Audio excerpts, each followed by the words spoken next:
Deuce and Mo. Deuce and Mo. Deuce and Mo. They tell you what they know. Do it for Deuce and Mo. Deuce and Mo. Hey. Do it for Deuce and Mo. When it comes to the Kings, it's my favorite show. Do it for Deuce and Mo. Deuce and Mo. Hey. Do it for Deuce and Mo. When it comes to the Kings. Big hopes and dreams as we cover our kings. Never cover the kingdom, but we loving our kings. And we covered your prayers as we doing our thing. Big Deuce with the pod, Lil Mo on the screen. Solo or together, still do it for team. Never switch up for $1 or revenue stream. So we always got each other, balance out the beam. Deuce and Mo, and that's the end of the theme song. Do it for Deuce and Mo. Deuce and Mo. We are live! Do it for Deuce and Mo. When it comes to the Kings, that's my favorite show. I was like angry. And not allowing this team to influence my mood. I swear. Yeah. Yeah. What up, Deuce? Hey. Hey, Morgan. Be nice. Hi. I'm rooting for y'all. Thank you so much. Let's go, Kings. Man. Don't you miss 2 years ago? What a time. Shouldn't we just talk about... Let's go to our memory jar and just talk about those games. You know what? I got it right here. What This is last year, which is kind of a bad year too. But you know what? We need any good news. So I'm going to go to the moment jar. We put a moment from every game. Oh, yeah, moment and jar. I bet you I pull out something that's going to make us happy. Okay. All right? Oh, that's not funny. That's not funny. November 20th at New Orleans.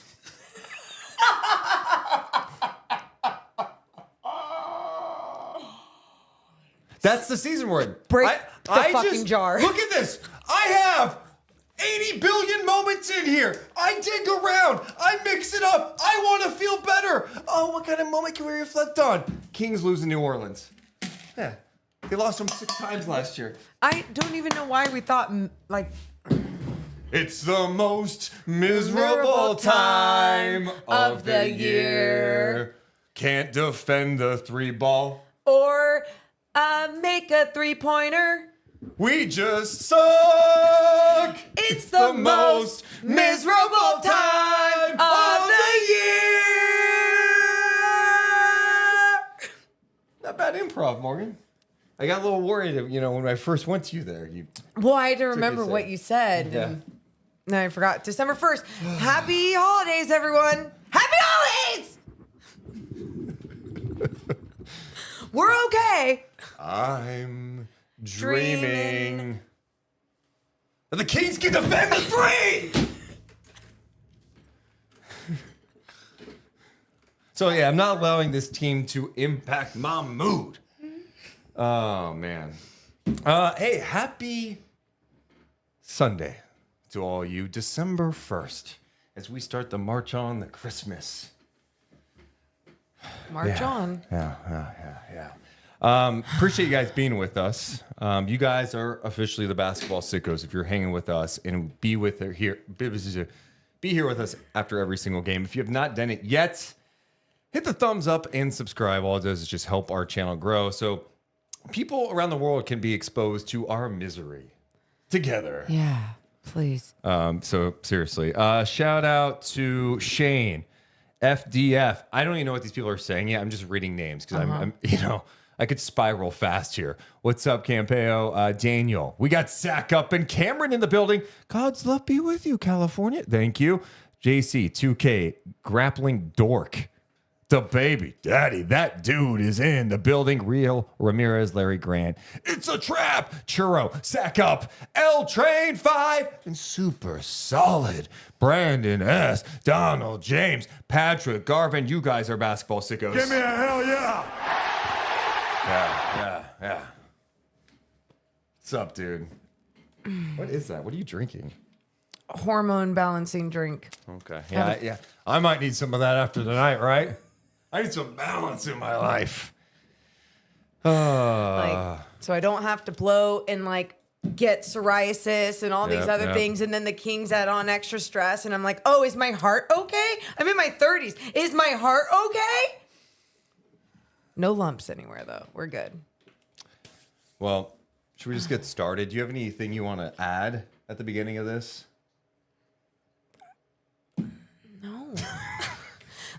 No. I think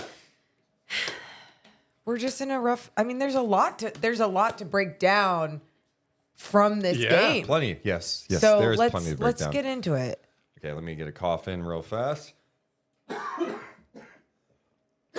Woo! All right, Deuce and Mo coming down. 3, 2, 1.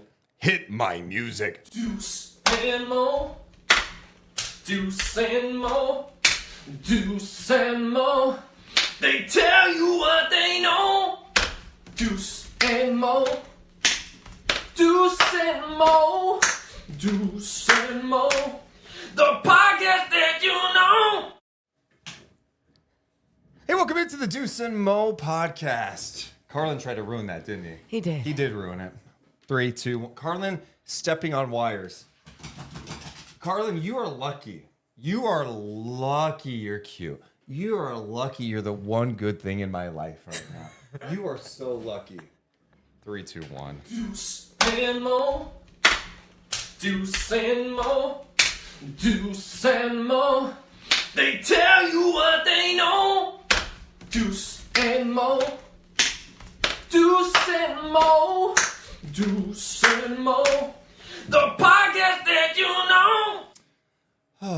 Welcome into the Deuce and Mo podcast. The first day of December, a Sunday night. We're recording this, and the Kings got some good news today. DeMar DeRozan is back, and for the first time in his Kings career, after 162 games of coming off the bench, Malik Monk in the starting lineup.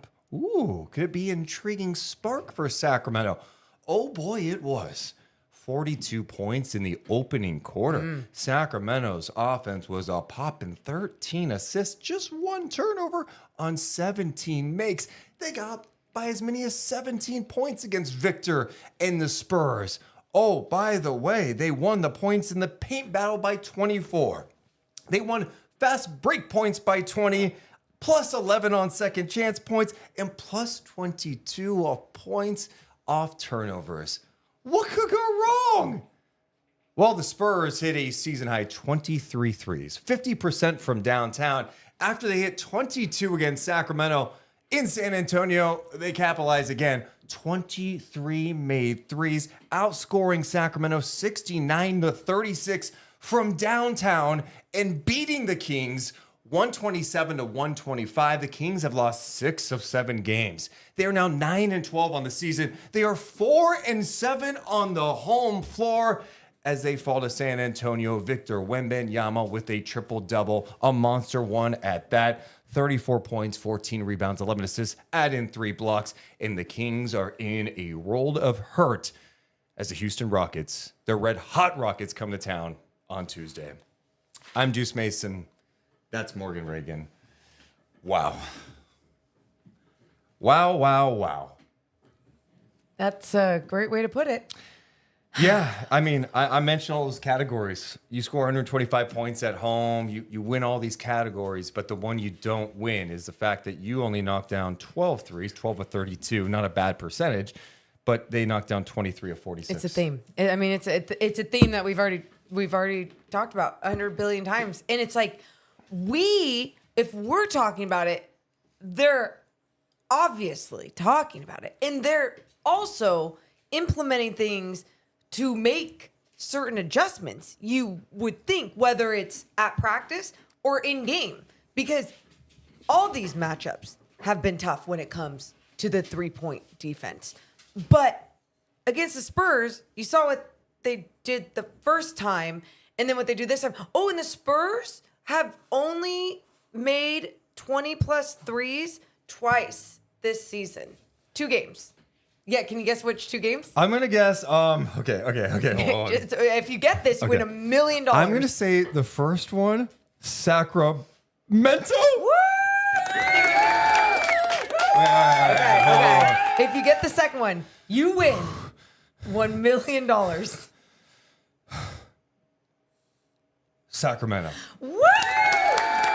Ding, ding, ding. Oh my God. Yep, season high tonight of 23 against the Sacramento Kings, and what was it, 22 the last game against the Kings? So my I guess where my frustrations lie, and I'm sure so many others, not only do we see a three is like physically so deflating when you're watching a game as a fan or you're a player, whatever, but Deuce just mentioned it. All those categories that the Kings won in, and you look at all the good that they did, and it's that same theme that ultimately is what lost this game.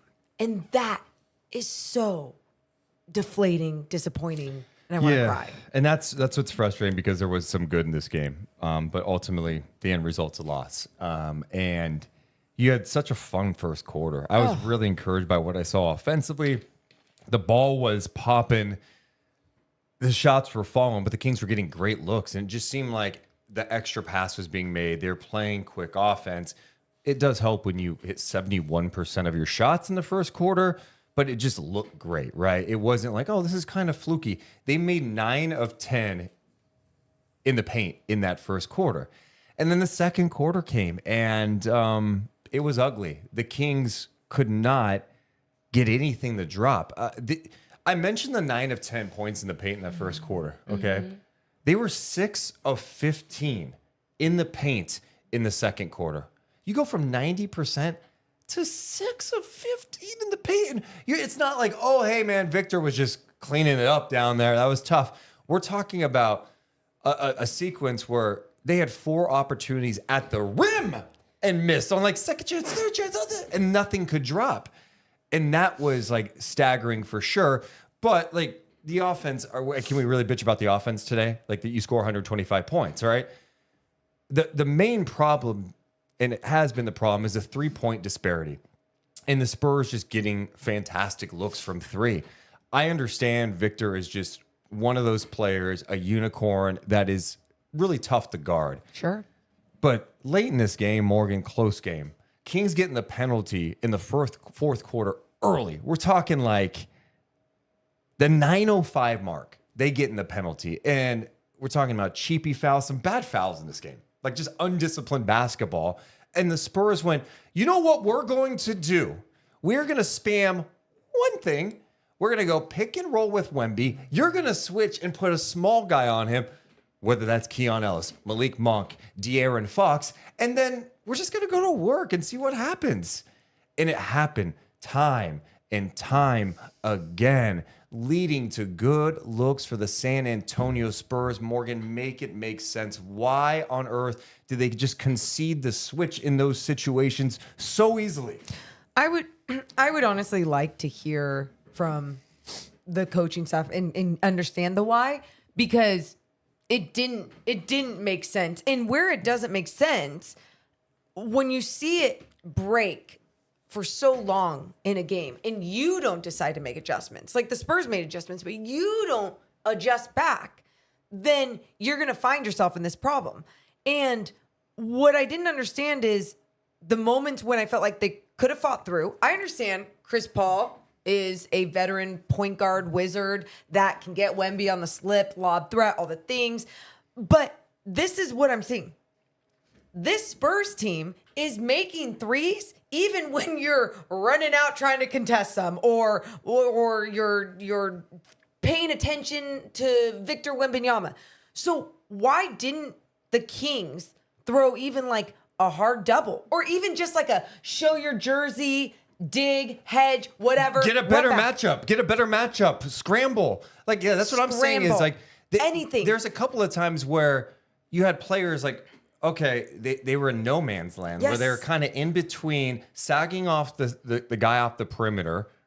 Yes. And then not close enough to Victor, never bringing like a double team at all. And then you're in no man's land, and then you have to recover on a 3-point attempt. You are literally better off than in no man's land trying to make an impact like with the ball on a double or something, because they were making that 3 anyway. Or if you're conceding, like, here's the thing. If you're like, hey, we're going to concede Victor scoring 2s. Well, you didn't do that. You didn't allow him to do that because you brought the help, or you're in, like I said, no man's land. It's like, fine, concede the twos. If you're like, that's going to be the way, you're like, we got to slow him down. The only way we could do is conceding twos. Seems crazy. But San Antonio got so many good looks just off the switching, and then Sacramento having to help late. Rotation's not where it needed to be. And it's just disappointing. I'm sorry, if Victor gets the ball on the switch, I am bringing, you need to read that. And right as that ball is getting him, bring a hard double and force him to make a decision. And I know he can bring the ball up, but that's why you have guards who've got active hands, poke at the ball, swipe down at the ball. And then if he passes, recover. That's the type of effort that has to be there. But just going, hey, we're going to allow Monk to deal with a 7-3 guy one-on-one. In such a simple switch. Like, it's exactly, the Spurs were like, thank you so much every single time. They were like, oh my God, this is exactly what we wanted. And they got it every single time. And I see someone else in the chat saying like, we can't stay attached to shooters. But at the same time, everyone's a shooter against the Sacramento Kings. Everyone can shoot the basketball from beyond the arc against the Sacramento Kings. There's some sort of confidence that happens, right? And so I look at that and I go, how else can you adjust your three-point defense, your urgency defensively? Because you see guys like De'Aaron working their ass off, digging, being active, on ball. Keegan Murray, same thing. There's some guys that have that ability to keep their jersey in front, and others that don't, and then someone's going to have to help them. Even from the help, there just needs to be a different type of physicality. And I know sometimes it feels like the refs are going to give everything to every other star player, Victor Wembanyama, treating him like he's been in the league for 20 years already. But like, at the same time, you got to just control what you can't control and keep playing your game. Well, and I think this goes to the larger issue, okay? So I seeing them at this point in time just go, you know what, we're starting Malik Monk. I went, you know what? Yes. Let's get the ball moving. Let's get it popping. I felt like at times the Kings did get stagnant again tonight, and that pace didn't increase, or at least stay steady like it was in the opening frame. Can I tell you where I think that happened though? I think when the Kings really got into the penalties and those fouls started happening, Deuce, that's when the game started slowing down for the Kings. But go on. But yeah, I think the one thing that you have to acknowledge when you do start someone like Malik Monk, this is what they're going to do. Like, not every team has a Victor. We know this, right? But I can tell you this.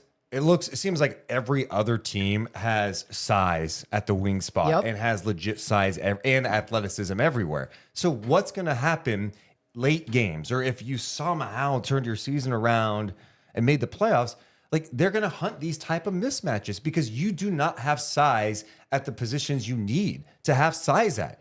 And you have to give something up in this regard. And because of how this roster's been constructed, this is what it is. And I can't tell you, I'm looking around the league. All I see is teams with more athleticism and more size than Sacramento.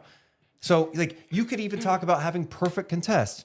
Great. Jay Crowder, another good example of this. Yeah, Jay Crowder's a smart guy. He's physical, but he's not the longest guy either. So we're talking about if you're helping and trying to recover on these shooters who are just taller and bigger, they're open, they're going to make shots. They only need an inch. They only need, it's like the ability of some of these shot makers in this league is incredible because of just like what they need. They can elevate over somebody. They don't care if the hand's in their face. They practice with that.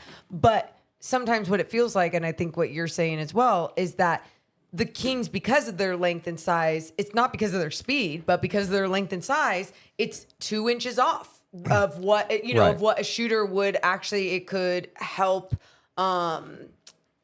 irritate the shooter and really annoy them or be something in their face. And that's the thing. If you're going to have these smaller guys, then you have to be aggressive. To be disruptive. You have to be aggressive. And that means flying everywhere, sending that double, recovering. I'm not saying it doesn't take a lot of energy. Yeah, it does, but that's part of the game. That's part of the game. And if you want to find a way to salvage this thing, it's got to turn fast. And we can all spend time on hey, they need a trade. They need to get the roster bounce. Yeah, no shit. We've been saying that for a while. But the reality is, you have to deal with this coaching staff has to deal with the pieces that they have now. And so what do? Last year, you guys were getting shredded on dribble penetration. So now The philosophy is like, all right, we're playing off some guys to help because we don't have rim protection and we don't have a lot of size up front. Sabonis, even if he works hard defensively, he's not long. He's not going to be blocking a ton of shots. And then in situations where he's defending the pick and roll, he's out in the perimeter. Who are the help defenders? Could it be Keegan sometimes? Isaac Jones gave him a little something. But other times, that help defender is an undersized guard. And all of a sudden there's a 4 that's getting an easy dunk because they're not going to be bugged by a smaller player. When you talk about this coaching staff needing to work with what they have, and you're so right, because it's not on them. They can't make trades in the middle of a game or before a game and say, okay, this will be the piece to tweak everything that we need.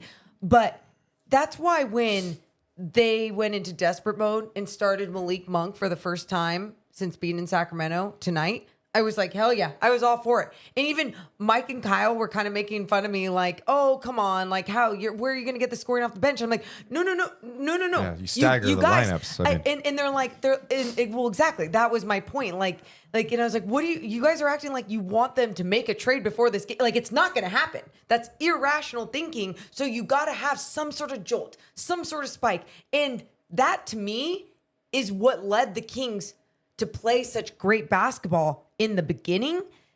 How the defense got worse and worse, I could give credit to the San Antonio Spurs, absolutely, to their adjustments and having a vet like Chris Paul being able to work with whatever the hell is in front of him. But at the same time, for the Kings to not adjust back is where I'm like, that's where they lost it. Yeah, it's really challenging when you're, checking a 7'3" unicorn with a player who's, between 6'2" and 6'4". I mean, it's already challenging enough as it is, but like I conceding that and then like playing off shooters and then the ball's rotating around. And I feel like the Spurs got some great second chance opportunities late in this game. I mean, that one missed free throw, that was a second chance. It turned into a 3. You're just like, it's just mind numbing and it's frustrating because, I think you get to a point when your team is struggling like Sacramento. And look, if they didn't beat Minnesota in that epic comeback that was so fun, they would be losers of 7 in a row at this point. Not that 6 of 7's any better, but like this is really spiraling out of control now. Yeah. And I just don't know how it gets fixed because you get the Rockets next, and this Rockets team is, what do you know? They got wings, they're long, they're athletic, they are one of the best defensive teams in the league. Like, that's everything that you don't like playing against. And then you got the Grizzlies after that, who've won 6 in a row. It's just like, it's hard to see things turning around when you're in this type of funk. And I just, especially when you're a team that if you give up this many threes, and this is like a theme this year, giving up 15 plus threes tonight, 23, like you mentioned, and you can only muster 12, you're just not going to win in this You're not league. winning. We went over every category that they dominated tonight. They cooked them. Points in the paint, 52-28. The fast break points tonight, 24-4 Sacramento. Spurs have one of the worst transition defenses in the league. Yep. Second chance points, 18-7 in favor of Sacramento. The Spurs, 25 points were scored off the Spurs 16 turnovers. You only turn the ball over 10 times. Like, you don't make threes, you don't defend the 3. This is where we're at. Every single game. Every single game. Yeah. And that's why I'm just I'm in this place after a game like this. I mean, we heard a little bit of Malik Monk on our post-game show. Yeah. And what he had to say after the game, and he's dropping an F-bomb, and and I'm like, I get every ounce of his frustrations. Like,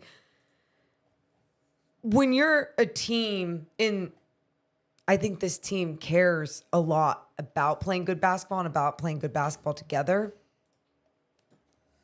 it's not like the uninspiring teams that we've seen in the past in Sacramento. Like, this is a team that like each other, that love basketball, that want to be out there. So when things aren't working, yeah. I mean, they have the names on paper and they have the weapons on paper. I mean, again, tonight, I mean, shocker, Fox has a good game. Sabonis,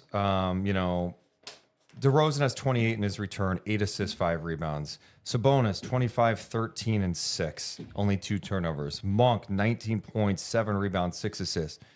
Fox, 23 points, 9 assists, 6 rebounds. End up 9 of 23, and that's not efficient. But the point is, like, you got the offense tonight.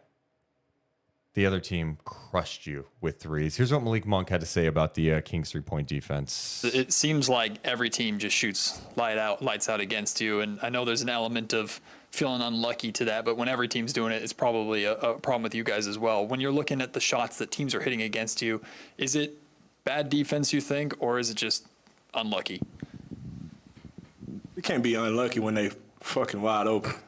Excuse my language, but yeah, they just be wide open, man. Like I said, we just be having too many mental breakdowns, and I feel like we don't rotate enough when we need to. And yeah, man, that's why we 9 and 12. Yeah, and defense is so much about communication and fight. Effort.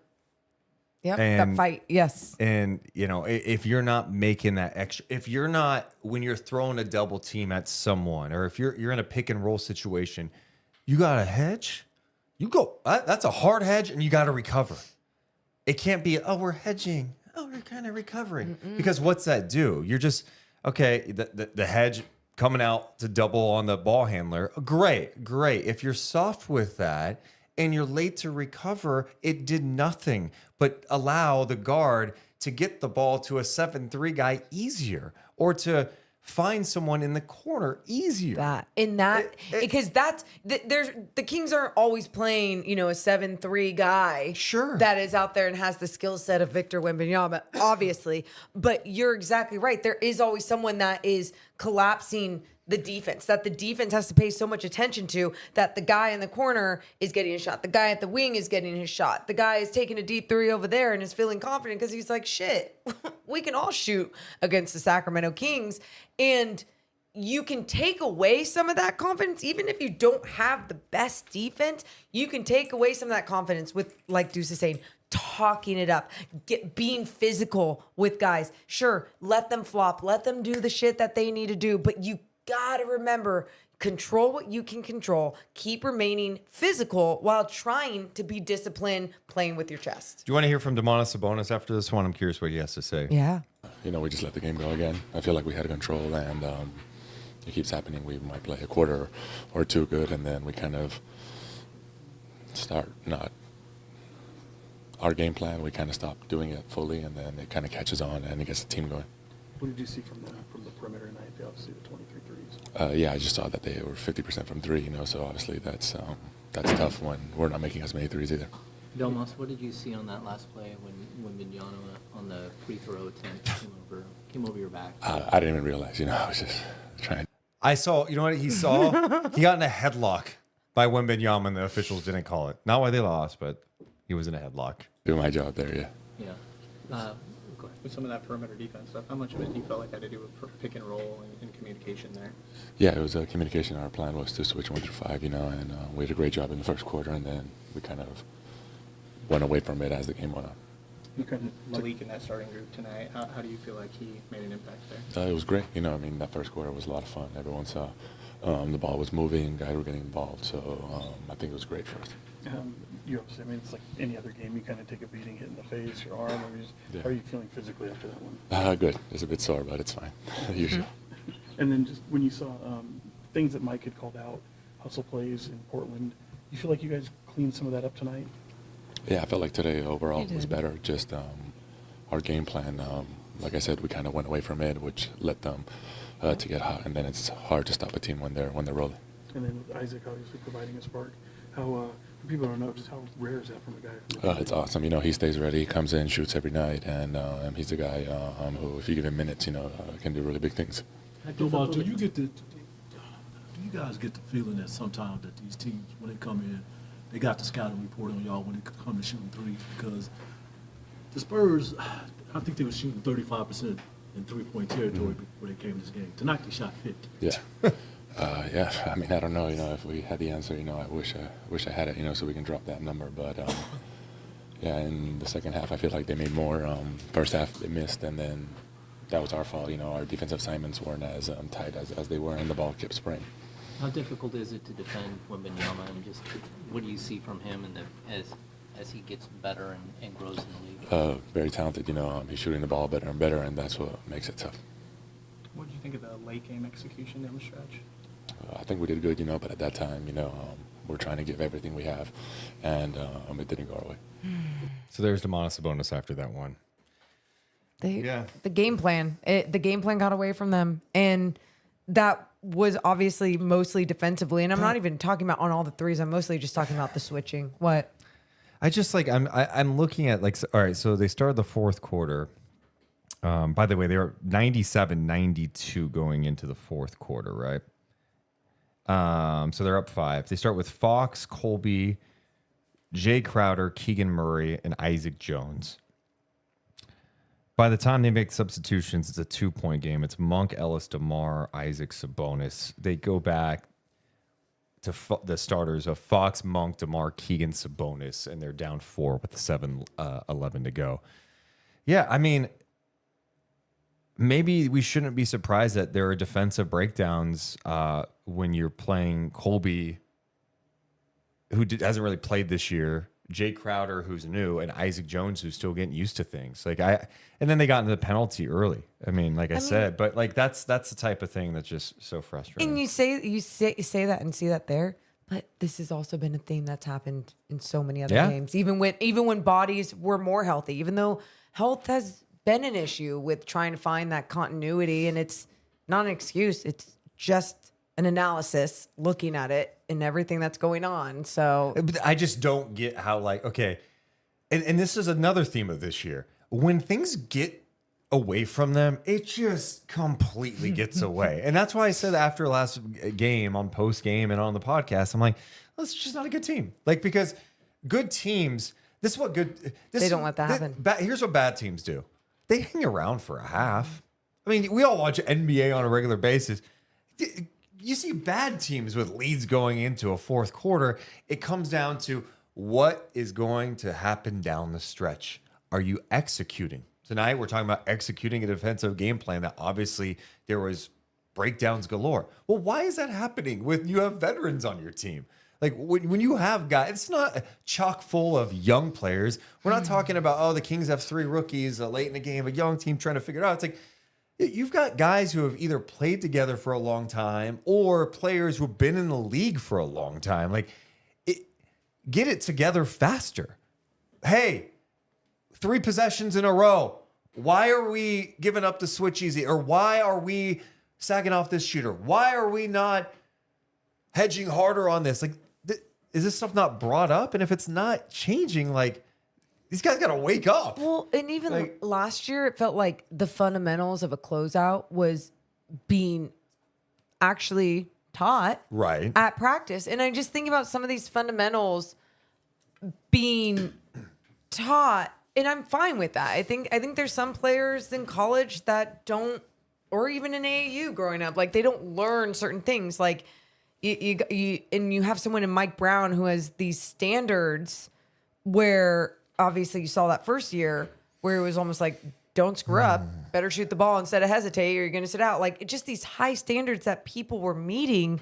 And so for it to fall last year was, okay, that's going to happen. But to see it drop the way that it has this year and then to have to now probably go over these fundamentals of switching defensively and how you do it with like we're kind of saying, showing your jersey with a harder hedge. Maybe you don't switch. I don't know. I don't know the answer at this level in the NBA, what you're supposed to do in those situations exactly.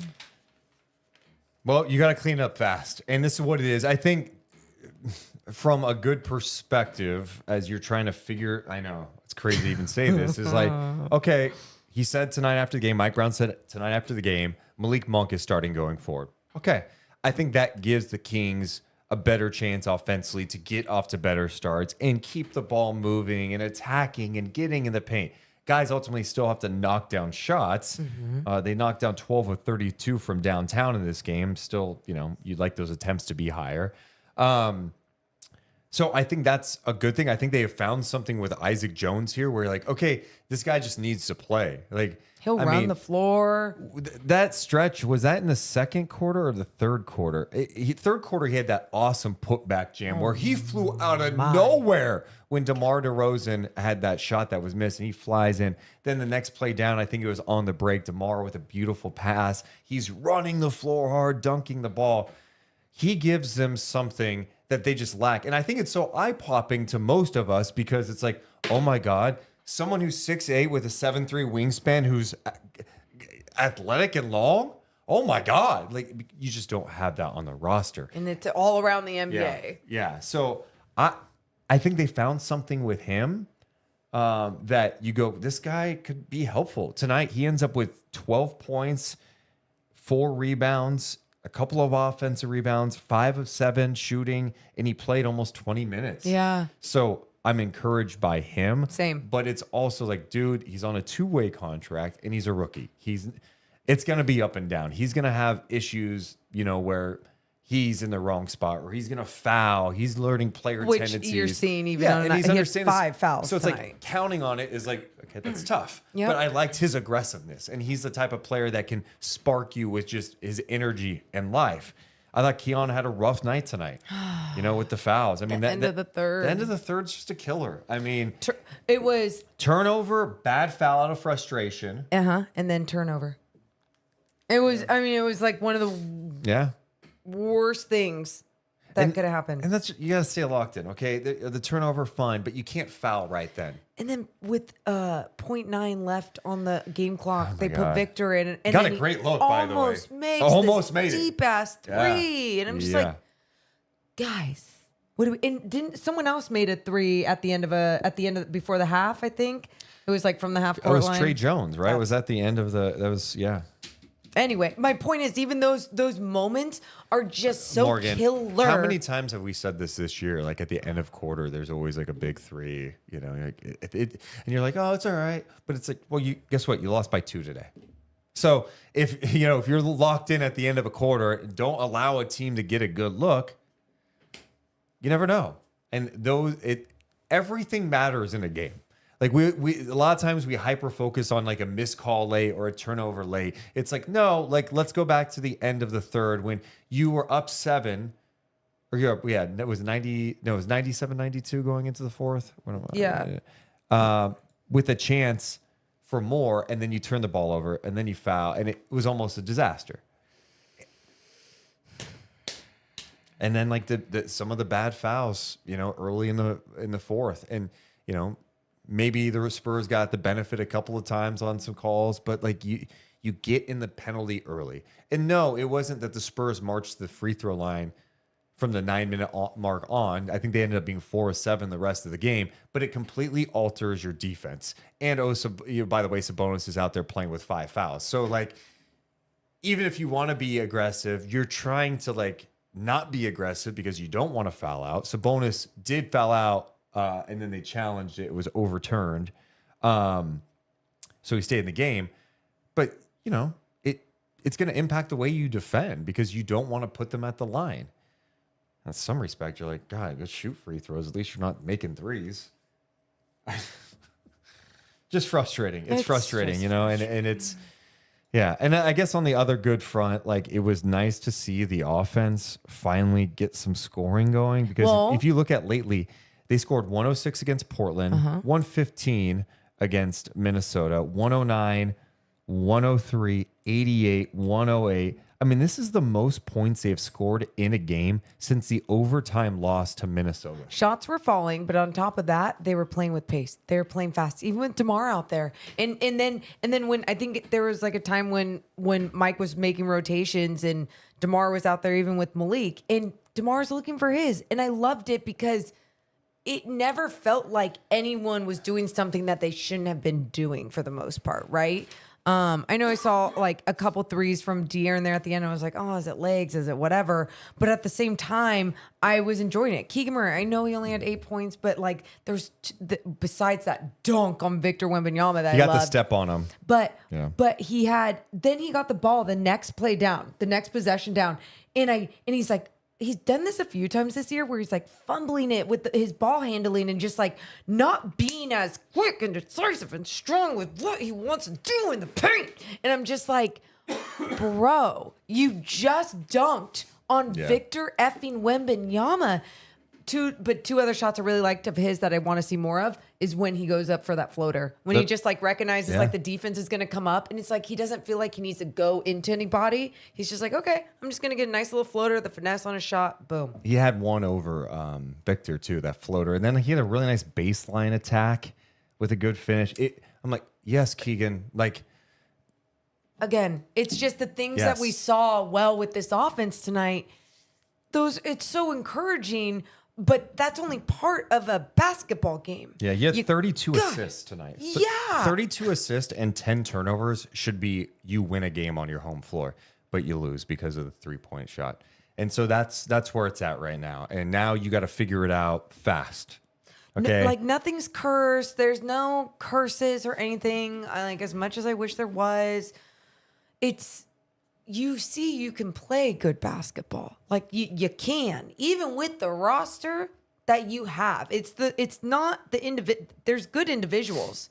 It's the construction of it and what you go up against in the NBA. I don't think they can ever be a consistent a consistent defensive team with the roster they have. And that's fine. It's just the reality. Because you're in situations too where like, okay, so let's just say you want to go bigger and you've got like, you want to start playing Keegan at the 3 with Isaac Jones and Sabonis. Okay. Well, you have to play De'Aaron Fox. Okay. Who's not, playing? Yeah. DeMar? No, he's playing. Okay. So you're not playing Malik. It's just like the construction, you just put yourself in so many tough spots. And then it's like, oh, I can't play Keon either, even though you may want his defense out there. It's just, I don't envy this coaching staff and trying to maneuver and figure out like the combinations that can possibly work out there because it's problematic. It is, but I felt like with what they had tonight, with having DeMar back and just finally putting Malik Monk in that starting lineup. Jay Crowder had 2 games under his belt. Like, and even, I don't know. I just felt like there could be something there going forward, but it just doesn't matter because it didn't translate into a W. So it's like, it doesn't even matter. Yeah. What am I even saying? Brr. Brr. We haven't mentioned Harrison Barnes real fast. Shout out Harrison Barnes. Back at the building, first time back in Sacramento since the trade. Spent 6 seasons in Sacramento. Played every game the final 2 years. He didn't miss a game his final 2 years in Sacramento. I saw him before the game, and I was like, okay, Western Conference Player of the Week. And he's like, you could just tell it was a down week in the NBA. Oh, my God. But it was good to see him. And, he's been able to find a way to contribute on this Spurs team. The Spurs are interesting. I know we were talking about before the season. I'm like, yeah, they're going to be one of those annoying teams. Like maybe they're not going to be that good, but you could totally see them, being a 500 team. And if they're not, they're still going to be annoying. Well, here they are at 11-9. And what a difference Chris Paul makes for this team, just in terms of organizing things and just knowing like, hey, Victor, we're running the same play over and over again because it's working. They can't stop us. Mm-hmm. They don't have it. They're not going to stop us. And they did that over and over again. Last year they missed having a guy that just could organize them, get Victor in the right spots, get him the ball that's going to set him up for success, and I thought they did a good job of that tonight. And, Wembanyama witnessed a triple-double. I think this is his like 3rd career triple-double. And he does it in Sacramento with 34, 14, 11. And just watching him, Morgan, like he's must watch. He's must watch, like League Pass. If you have League Pass, how many people just on League Pass are just going to look for a Victor Wembanyama game and they're going to see a game like this tonight against the Sacramento Kings where they're like probably thinking, oh, the Kings aren't that bad. Oh, God. Victor with a triple-double. He just has this type of game. that's incredible. That is so enjoyable to watch. I will say the one thing I don't want him to start doing, Deuce, I don't want him to become a flopper. I don't want him. Oh, he already is. I know. It's and fine. I'm Just embrace the fact that we are in this stage with Victor where he doesn't everybody need to. No, but this is where we go with stars in this league. Everybody likes Victor right now. Yes. 2 years from now, we're all going to hate him because he's going to be unstoppable and he's going to get every single call. He's going to flop. He flopped tonight. You're like, you're already difficult to defend as it is. Yeah. But it's just frightening to see a guy with guard skills who is like hitting 5 of 9 from 3, and then the ultimate lob threat. Then he could hit turnaround jumpers on you, and it's like good luck contesting. I felt bad for Isaac Jones tonight. Isaac Jones goes out with a good closeout on Victor, but like you can't close out on him like other guys.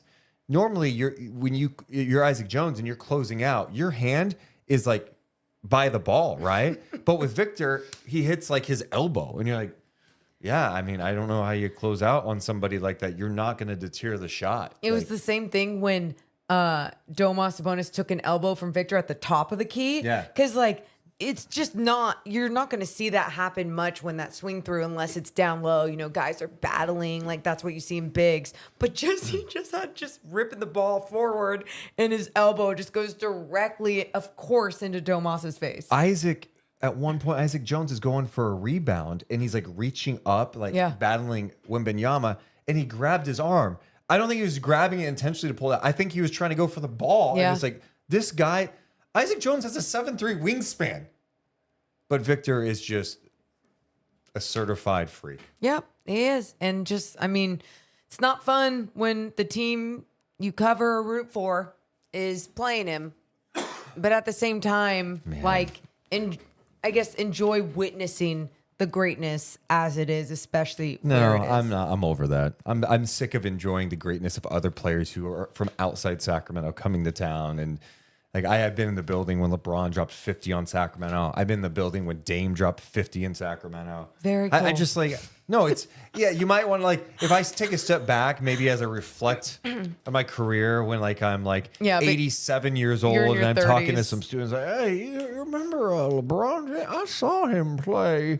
I saw him drop 50. Yeah. Is that how you're going to talk Yeah, to? why would I randomly change my voice like that? I don't know. I saw him play. Well, I wonder how I'm going to talk when I'm old. Well, G-Man has always sound the same. No, your voice definitely changes. Just a little bit. Yeah. But like he still sounds like perfectly amazing. So He does, but it's definitely changed. I'm going to sound great. No, you're going to be raspy. You're already kind of raspy. Someone randomly asked me, they're like, oh my God, I love your voice. Cigarette smoker? And I was like, what? You've No. always had that cigarette smoking voice, for Money sure. can't buy your class. It's a Real Housewives song. Oh, Money sorry. can't buy your class, my friend. Can money buy us 3-point defense, huh? I'll It tell you, can all right, actually, okay. because then you trade and pay for this person to I make threes. that's the one thing I like, and I appreciate everybody in the chat right now. You basketball sickos, You're this is a massive sick. audience after a loss on a Yeah. Sunday night. We love you guys so much. Hit the thumbs up and subscribe. And I'm glad you're here in our therapy session to talk this. We're going to be on this journey together. I can't do it alone. I can't just be stuck with Morgan. No, well that, but also, aren't you going to therapy tomorrow? Like, are you Yeah. going to talk to her about this? No.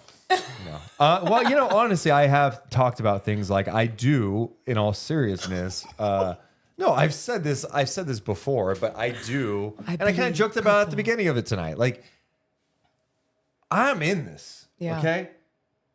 Yeah. I'm not, I don't turn off games. I'm can't. watching it, right? It's Can't. one, it's like a job, right? And when I say that, it's not a negative thing. This is not me complaining, by the way. Okay. I live and breathe this shit. Why? Because I love it. And so when I watch games, I'm logging every fucking lineup until the end of the game. I am noting things the whole way through. Tomorrow, I'm probably gonna be watching 3-point defensive tape because I'm gonna be like, what the hell is happening? Because I am obsessed with it. But when you're so in it, okay, and I'm born and raised in Sacramento, I don't make any I'm not like, hey, dude, I'm impartial, blah, blah, blah. It's like, no. I'm critical but fair, but like, don't get this twisted. I want the Kings to win. Like, I'm not rooting against the King. I'm not ever going, hey, it'd be good. Hey, it'd be good for the pod if they lost tonight. We could really like dive into the misery. Like, always respect the game. No. So I get so wrapped up with it that emotionally I'm so in it. Sometimes I feel like I'm on the team. And it's not good for my mental health where I go to bed. So after this, I'll do the podcast stuff. And then I'm going to probably hop in our Discord and chat with some people. I might respond to some YouTube comments. And then I'll probably go on Reddit and read some of the comments. And I'll go on social media and like, man, okay, what's the vibe? Like, then I'll probably go watch post-game press conferences. It's not healthy. I'm not, it's, you know what? It's real healthy when they're doing well. But in these moments, yeah, it tests my mental health. I feel like this was your therapy appointment then. So like, what would your therapist say to that? Like, hey, maybe you should find a way to like disconnect your emotional, but you can't. Ball is life, therapist. I bleed purple. It's basketball though, man. It's so fun. It's and when you are, you know what's fun too is trying to find solutions. All right, how did you fix this? Well, I mean, finding solutions is fun when, like, for example, when I used to be in math class and couldn't find the answer because I was really bad at math, it's just frustrating. With basketball, I look at this and I feel like I'm given all these numbers in an equation, but the answer isn't there. Yeah. And so, like, you have to find the answer somewhere else. And you know, the other thing too that we always, you know, we never pretend like we know everything. Okay, because there's things about the games that I'm sure if a coach listened to us, or like even people who have experience playing are playing, you idiots. They don't hard hedge because if you did that, you'd get him on the slip. You want to bring a double? Have you done it? You know, like I'm sure there's stuff I get wrong, but that's where I'm always like trying to find ways to like I want to learn more. I know more about basketball now than I knew 2 weeks ago, and that's always my goal. It's like I got to keep learning. And that's why I'm kind of obsessed with it. And it's probably not good for my mental health when I'm watching this Kings team do the same stuff over and over again. Yeah, and it's hard to disconnect. I'm sorry, I'm passionate about it. That's all there is to it. Just like all you basketball sickos in the chat are passionate about it. Hit the thumbs up and subscribe. We got to figure out some more stuff. We got to talk. The Houston Rockets. Are you kidding me right now? If there's probably a team I have a crush on. No. Outside Sacramento, I'm not a fan of, but I appreciate them. because I just don't want to even appreciate them yet. Like, let's appreciate them after the game. After the game. Because I just can't even give them that love. And just seeing Dylan Brooks and because you're going to say the Houston Rockets, right? Yeah. What would you do? Like, what would you give right now for the Kings to win like 5 of 6? Is there anything you'd sacrifice? Yeah. Ice cream. For how long? If you told me I had to do that for a year, I could do it. Okay, if the Kings win 5 of 6. Oh, wait, 5 of 6 a month. No. There's more at stake. You can go a month without ice cream. I know you can. That's are no, you because you need a it because monster? it needs to go into the off season when like there's. How about this? If the Kings win 5 of 6, yeah, you don't get to have ice cream until the end of the season. That's so. Do you realize ice cream is like a tool that helps me feel good in stressful times? What do you want me to sacrifice? Tell me, because I'll do it. I'm not a coward like you. I want this. They got Houston, Memphis. Oh, they go at Memphis, at San Antonio again. Great. Okay. Home for Utah. Home for the Lakers twice in a row. That is the next 6, and then after that, Indiana. I'm going to go next 7. You cannot lose to Indiana. You can lose every game the rest of the season. You cannot lose to the Indiana Pacers. That is my game 7 this year. If you're already talking about this, then it's going to be painful if they do. I don't like this at all. If I am not getting a playoff series this year, Indiana, not losing to them. All right, if the Kings win 5 of 6, I won't eat ice cream for how long? Till the end of the season. That's so fucked up. That's so. And I won't have wine until the end of the season if they win 5 of 6. Really? Yeah. I want this. Oh, good. Win Okay. 5 of 6. You would Fine. be above 500. Okay, fine. There we go. You heard it here. All right. You guys think about what you would sacrifice for 5 of 6, okay?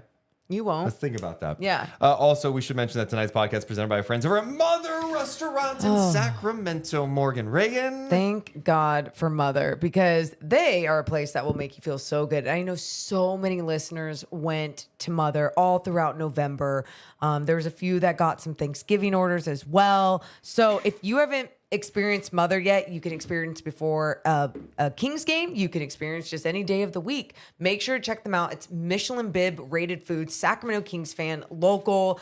Perfect spot to be in before a game too. Check out Mother in Sacramento. You can see their full menu online at mothersacramento.com. They're at 2319 K Street in Sacramento.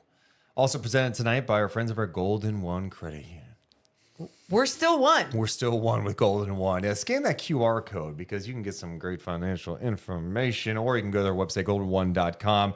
Morgan, why should people sign up at Golden One if they're Kings fans? There's so many perks. And I just wish I knew about all these perks like early on in my life, because not only can you join for up to 50% off Kings home games, but you can get 15% off Kings store merch. Also, I had someone reach out, a listener reach out being like, hi, I lurk and I just like behind the scenes, whatever.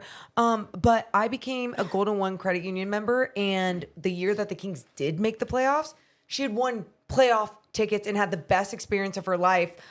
So, I mean, obviously you might not win that experience this year unless they make the playoffs. But there are so many great perks if you are a member. Yeah, go online now, golden1.com. Also presented by our friends over at Northwest Exteriors. Maybe you're in the market for new windows on your home. You got some old, busted windows that aren't energy efficient. cute. You don't feel like they're locked.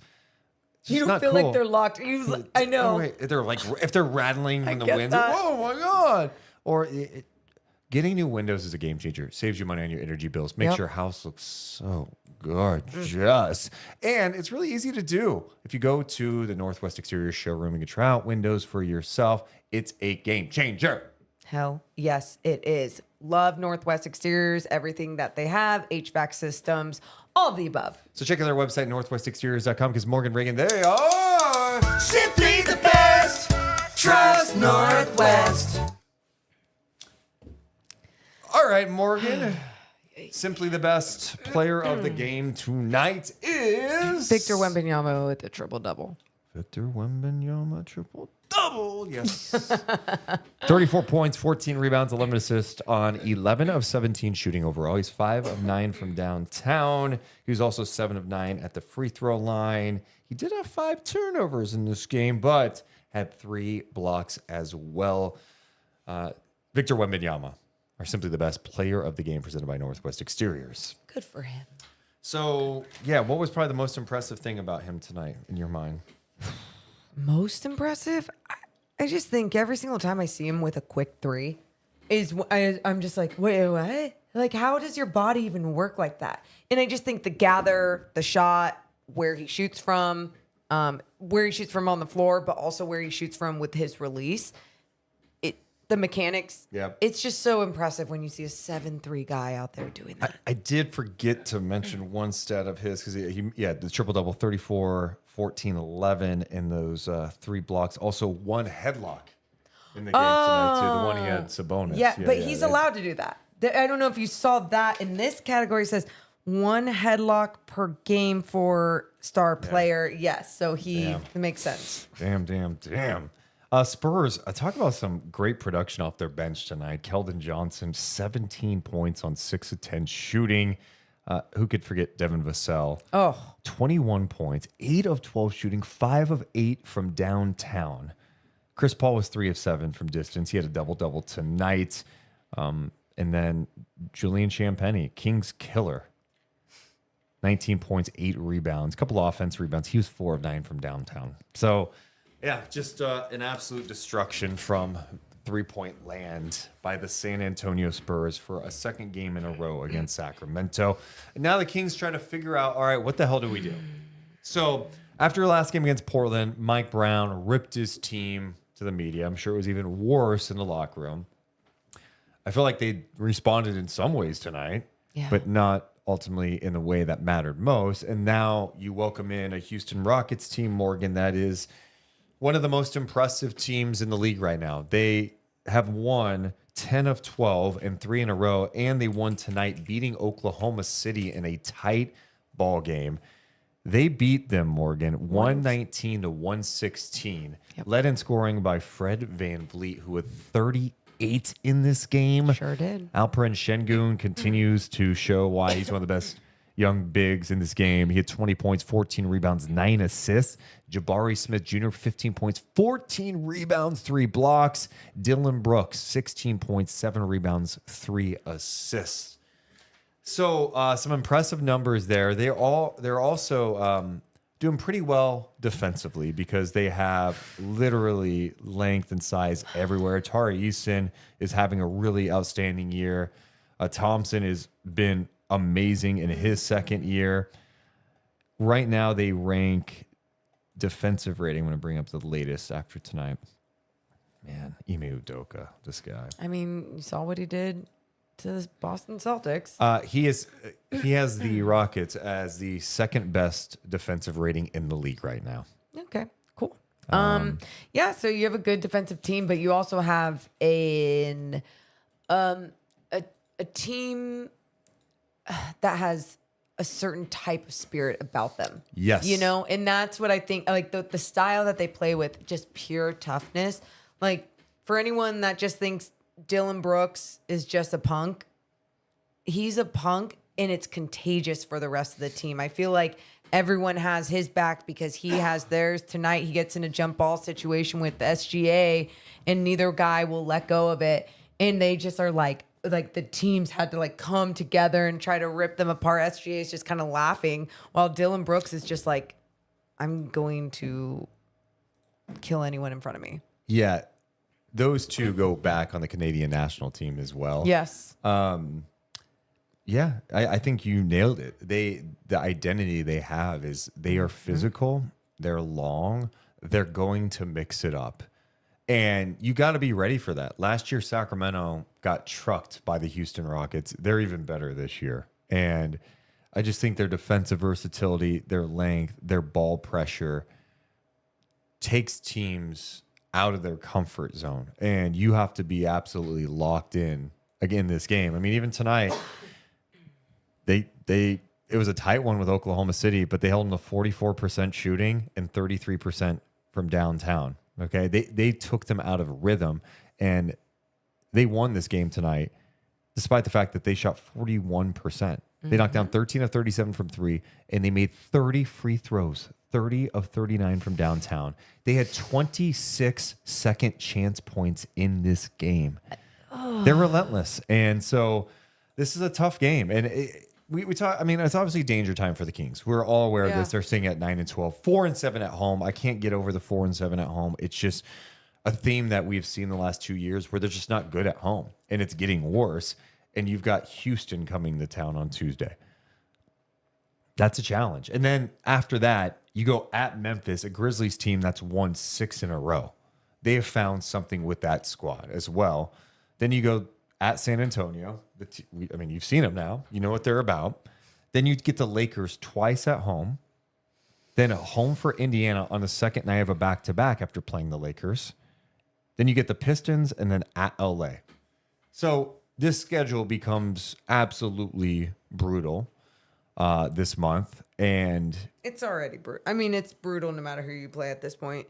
And I don't mean that like even as a joke or it's brutal because even against a team like the Portland Trailblazers who just are going to play hard when they are down guys, it doesn't feel like the Kings aren't playing hard enough.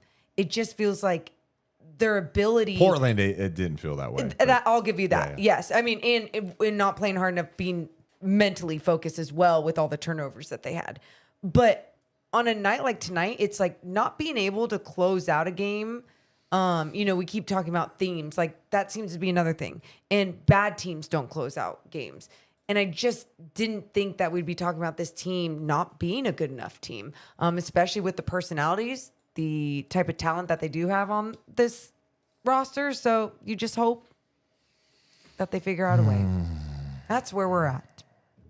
It's funny. The chat on YouTube has an auto-generated like chat summary. Okay. And tonight says viewers are struggling. Of course, it went away. Oh, viewers are saying the Sacramento Kings are struggling and need to make improvements, such as getting a better coach and more defensive players. That's the chat summary tonight. Oh my God. We also have some super chats. Ricardo donating, appreciate that, saying, "Hey, I just want to shout out my nephew Mason, who was awesome performing at halftime with his dance crew DPX." Oh, go DPX. That's awesome. I used to be on a dance crew too when I was younger. No, you 'Cause were I used not. to do breakdancing. No, you were not. Okay. You said you were like a choir boy, right? Yeah, I'm versatile. I did breakdancing. I was in the choir. I know I you- was a child model at one point. You don't- Which one's a lie? Hey, it's a new wacky game. So stupid. It's supposed to be 2 truths and a lie. Yeah, whatever. And there's 2 lies Who in there. cares? Oleg donates $5. Thank you. With our roster, we expect the Kings to be 12-9, not 9-12. Ooh. God, I would take 12-9. Just, Okay, we all Bad news, sour grapes. When I predicted the Kings would finish 6, I meant in the playoff seeding, not in the draft order. Shaking my head. This is tough, Deuce. This is tough, Morgan. I'm sad. Hang in there, bad news, sour grapes. Thanks for the donation. And Kent and Cameron, thank you so much for becoming members. Appreciate everyone. Jacob also saying, win or lose, thanks for always streaming for us. Aw. Dude, Jacob, that means a lot. I'm glad you guys are here and still enjoying this. How long until this gets really messy? I don't know that answer. Yeah. I don't know. I don't know that answer. December 15th is always like the big day, like in the NBA circles, because people are like, that's the first official day that you could trade contracts that were signed last year, and maybe trades can, happen. I mean, it just feels like this team needs something to balance the roster at this point. And it's just, what is it going to be? Yeah. What could it cost? And you have to weigh, like, is the cost worth it? There's just so many factors, but You say, is the cost worth it? Isn't anything worth it? no, I mean, It if you, means better basketball. I mean, sure. Okay, well, no, because all of a sudden, the Nets are like, we need 2 unprotected first-round picks for Cam Johnson. It's like, okay, but what what's you your going to ceiling? draft another guard? I mean, what No. are you going to do with those No. picks anyway? So, Well, and okay, I don't this even is mean irrational. to say that's. You're being irrational right now. Am Because I? yes, because is Cam Johnson elevating you to be a playoff team? And then you're mortgaging your future when what's the future? Like, to me, you have to be really, really cautious here, because if this team's not good and you're mortgaging the future for a team to like maybe get to the first round of the I get playoffs, it. it's not worth it. You have to, and I understand you have to think big picture here. You have to think years out, and mortgaging future picks to not take you to become a championship team. Like, But dude, what we scares- give the Suns shit. They went all in and have no picks, but at least like they've got Hall of Fame talent Yes. and feel like they can win. You don't feel that way right now in No, Sacramento. but what does scare me is when I do look at someone like De'Aaron Fox and the type of basketball that he's mostly been playing this season, and him being in his prime. It just scares me being Yeah. in a small market and having to face losing a player that is a star. That is a star like De'Aaron Fox. And I just don't like that feeling. And so that's why I'm like, yeah, mortgage it all. No. But not to the point where it was when it was like Rudy Gay and Rondo, and like they were like, yo, let's get that 8th seed just to make the playoffs, and it felt just, but they also didn't have enough assets on those rosters to make the moves that they needed to be a much better team. yeah. I don't know. I don't know what the move is. I see people go, it's like, Cam Johnson, Dorian Finney-Smith. Be like, get Valanciunas. And it's just like, at this point, it's so hard to go, okay, like, what's that do? Right now, you're in a tough spot. You're at 9-12. You're behind Minnesota, who's 9-10. The Spurs are in the 10th spot. They're 11-9. From 10 on up, everyone's above 500. Everyone. The Spurs are the 10th seed at 11-9, and they are just and the Lakers are 12-8 in the 6th spot. So I don't know. It's I guess when you're in this right now, it feels daunting and it feels like it's impossible. There's still a lot of season left, and you just hope that something could happen that can galvanize this team and get them going in a good direction. I personally thought the Minnesota game was a game that you felt like, all right, can you use this as fuel? You go into Portland, get a win, feel good. And it went away so fast. I feel like that Minnesota game could have been a turning point, and it's just not. And that's where you're just like, this team is currently constructed not good enough.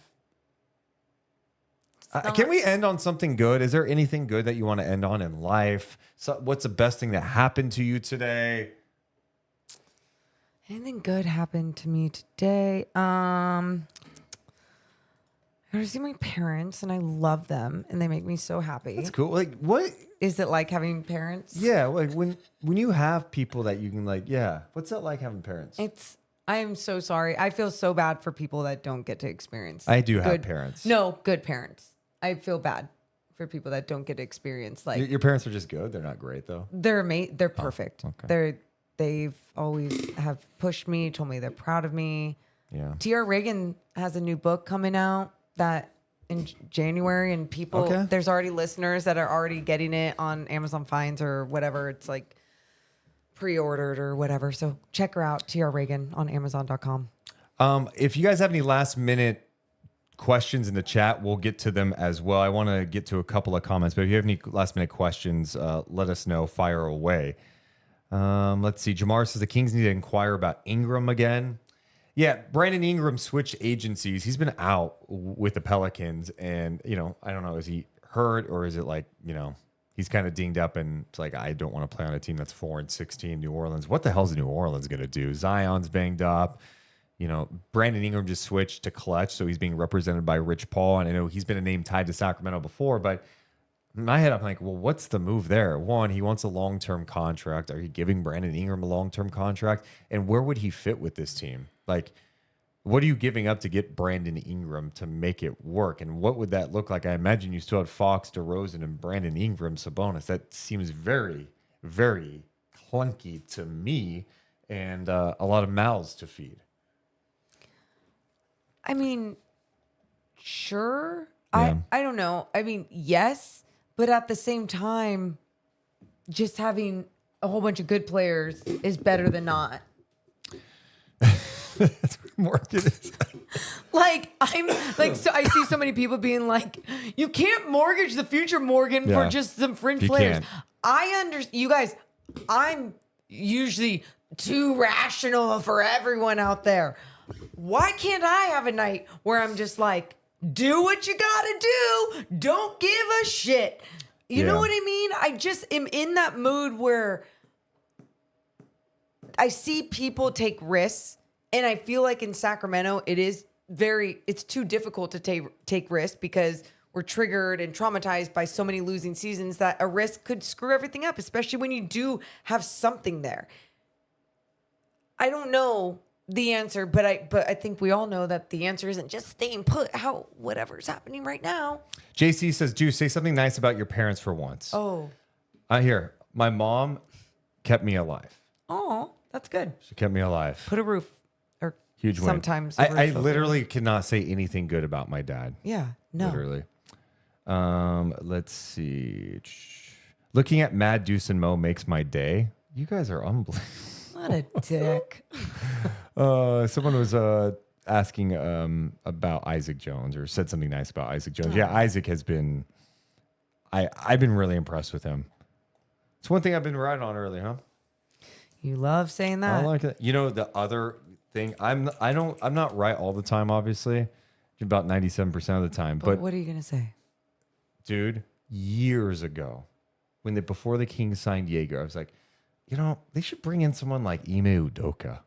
Like, this guy has been on Pop's staff. He knows the game, hard-nosed player. Wow. Imagine if I would have hired him. You would have? If I was the GM. Oh, got it. If you were the GM. Got it. Okay, get it on. And look at what he's doing with Houston. I know. He nailed that one. Cameron says, what's a realistic move we see Monty making? Your guess is as good as mine. I mean, I don't know. We haven't really seen trades in a long time. Yeah. We haven't seen it of any substance. the last few trade deadlines, you've seen Kessler Edwards acquired, and then last year's Robin Lopez and Cash. You know? So. Well, final thoughts. We appreciate you guys being here tonight. We're going to be live after every single game. We're going to be live again Tuesday night. Kings take on the Rockets, and we'll just navigate this together. And hopefully, this can get turned around. And if not, we're still going to be here. I was going to say, fun. we're here. We're here. Maybe drinking a little bit more wine. People want to know, can we get Beamless Night? Morgan? It's a beamless night as I lay here sleepless. It's a beamless night as I'm waiting for you. There's no victories when you're not shining. And now my soul is as dark as the sky. And maybe I don't even need you. And maybe I don't want to see you. And maybe you're just nothing but a dream. Because it's a beamless night as I lay here sleepless. It's a beamless night as I'm waiting for you. There's no victories when you're not shining. And now my soul is as dark as the sky. It's a shame, too, because if the Kings get going again, I've been in the lab creating a new song for Morgan to perform, and I just want to debut it so bad. So bad. And you can't do it just after one win. I refuse. Oh, I might for vibes. We got to finalize it, though. Yeah, I have a lot more lyrics to write. I can't even think what it is right now. I can. Don't do it. Don't do it. Oh, yes. Yes. I thought of it. Look how it brought you joy. It did. It did. Wow. And Brian says, the season just ended. Oh, my God. Yo, in the chest is Juice. Can we talk about your savior, Keon Ellis, making mistakes that cost the lead in the fourth?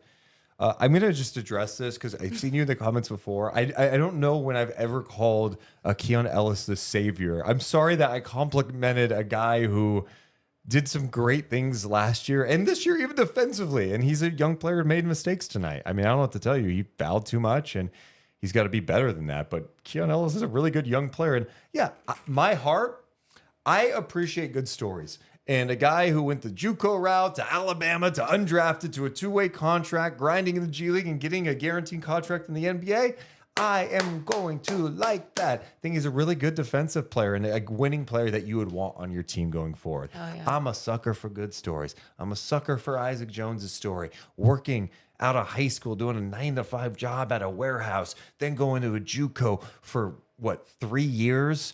Dropping 65 pounds, going to Idaho, then venturing to Washington State, getting an invite to a G League camp before the draft, playing well in scrimmages, then going, you can come to the combine. And what do you know? He ends up in Sacramento on a two-way deal, and now he's playing minutes off the bench.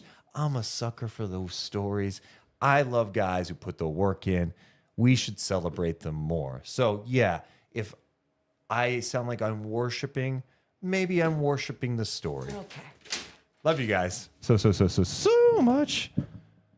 But we gots to go. You all have a wonderful rest of your night. Thank you so much for being here. See ya. See ya. Deuce and Mo, Deuce and Mo, Deuce and Mo. They tell you what they know. Deuce and Mo, Deuce and Mo, Deuce and Mo. The podcast that you